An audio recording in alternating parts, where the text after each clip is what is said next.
right, you guys. So our next speaker is someone who really inspires me. I actually just met her yesterday for the first time, but I've been researching her for the last few days, and I was just so blown away by her story. And when I met her yesterday, her elegance and class and her poise, you are going to be blown away. So let me tell you a little bit about her. So she was born in Afghanistan, and she was actually dressed as a boy when she was young, because her parents wanted her to have access to education, and they wanted her to be safe. So that alone is just so unbelievable, right? She was lucky she had parents who were into education. And she went on to university, and she began to champion women's rights. And that alone, again, something so impressive. And then she went back to Afghanistan, and she started building businesses and was very successful. And even when she grew up, she was, she grew up privileged. Her family had money. So she built all these businesses, even though it was very hard for a woman in Afghanistan, obviously, to build businesses, but she just stood strong. She built amazing businesses, and then the Taliban took over, and she actually had to leave Afghanistan, and she escaped with her family, 3 small children, to Poland. And she had to start over. And she told me that she had lived on a street in Afghanistan where all her family lived. Like one house after the other. And then when she went to the refugee camp, she was in this tiny little room with her 3 children and her husband. So she really had an unbelievable background. And the fact that she stands up and champions women's rights is really something that's really meaningful to me. I wanted to give you this quote that I came across from her, and I hope I remember it right. So she said something that just struck me so strongly, and I think it's so beautiful. She said, "I have a dream that the echoes of conflict will be replaced by the harmonious voices of dialogue and communication. But dreams are not enough. Collective action is what it takes." And she believes that it's not just leaders that need to take this action, that it's all of us. So this is who our next speaker is. Her name is Nilufar Ayubi. I hope I got that right. And I'm really inspired by her, and I think that you will be too. Nilufar?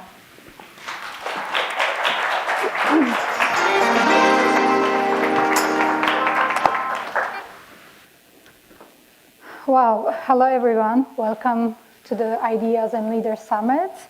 It's really tough to speak after Chen's session. Of course, we have a little bit of different background and experience, but I do connect on my business side with him. However, Carrie was very kind. She introduced me some kind of hero, which I'm not sure I am. It's the normal situation for every single woman in Afghanistan. So in Afghanistan, in every household, there is a hero who's fighting for their children, for their life, and for their existence. And I'm simply one of them. And my mother was one. And I believe that I'm not sure why I am on this stage as a leader. I'm not sure if I am a leader. But apparently, with what I do and how I was raised and how I have emerged from,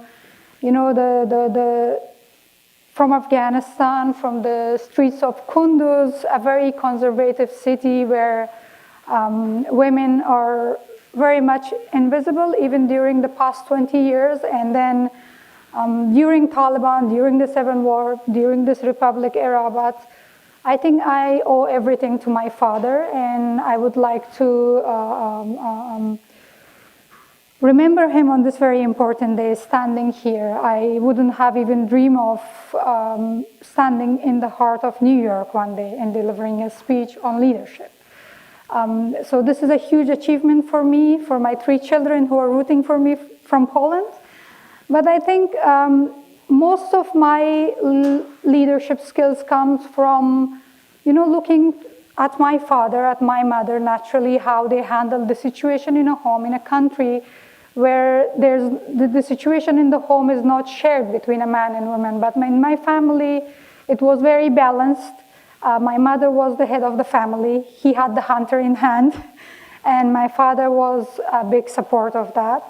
I just, I don't know, I was, when I was preparing for my speech, I was thinking, what should I talk about? And then I remember a message I recently received from my school classmate. She was my classmate in the 8th grade. She told me that, she sent me a memory from the diary that there was a suicide attacker who entered our school around 2006 or 7. And then she recalls in this memory that everybody was running towards the end of the school to take shelter, and apparently I was running towards the door. And when my classmate asked, "Where are you going?" And apparently the hero that I was trying to be, I said, you know, somebody has to stop that. And me as a child thought that I could stop that suicide bomber. So I always had this in me, this risk taking, and this is where I get the energy to the reason to continue. But that was not enough. In Afghanistan, women suffer immensely. Women are invisible. They don't have jobs. They're not allowed to step out of home. So we had to come with creative ideas that how to provide livelihood, but without risking their, you know, the rise of domestic violence on them, because the men would not allow them to go out. So I came up with the idea of carpet business.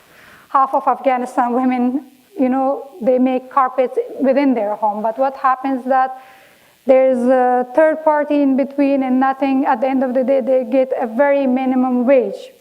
So I decided that that should stop. And I, as a woman, could enter their home, talk to them, and be the first hand to, you know, trade off with them. And then I started it very small with a few women, widows who didn't have a male in the family. And then we ended up with 300 permanent employees, and we ended up exporting all around the world. But while I was doing this, I was also working with women activists in Afghanistan when the peace talk between Taliban and the government started. And that was when things got pretty much dangerous. I started receiving threats, survived 2 assassinations, but the patriot I said, I'm not going to leave. And I never thought the country would fall to the Taliban. So on August 15, when the Taliban entered Kabul, my showroom was open. I was at work. I casually went to the ID office with my children to take ID for the youngest child, who was 11 months old. And then I received a phone call that Taliban are just 50 meters away from you. So just hide. And I received another call from my employees at the showroom, 6 girls from a Hazara community minority, always targeted by the ISIS and Taliban. And they were crying and screaming, what should we do? So I send my husband home, I take these girls, I drive them to their home and come back, and that's when the fairy tale in our lives ended. And we hit this reality that this is it. There's no more development, there's no more education, there's nothing. Whatever we worked for the past 20 years is gone. But I still decided to stay as long as I could and see if I am being chased or I will be killed or not. Unfortunately, they started looking for us, so we had to get evacuated to Poland, where I met Kasha, Humanosh. I got involved in Ukraine because apparently fighting Taliban wasn't enough. I wanted to go for Putin. So after that, I met Elena through TEDx Warsaw Women. That's how we joined. And I remember in 2021, I was 3 months in Poland already that we did this speech, and then we spoke that we need to do something bigger together. So from there to here is a huge achievement, I guess. And I can't say I'm proud of myself yet, but I'm getting there. So I will not bore you much. If you had any questions, I'll be there in the networking event. Thank you so much.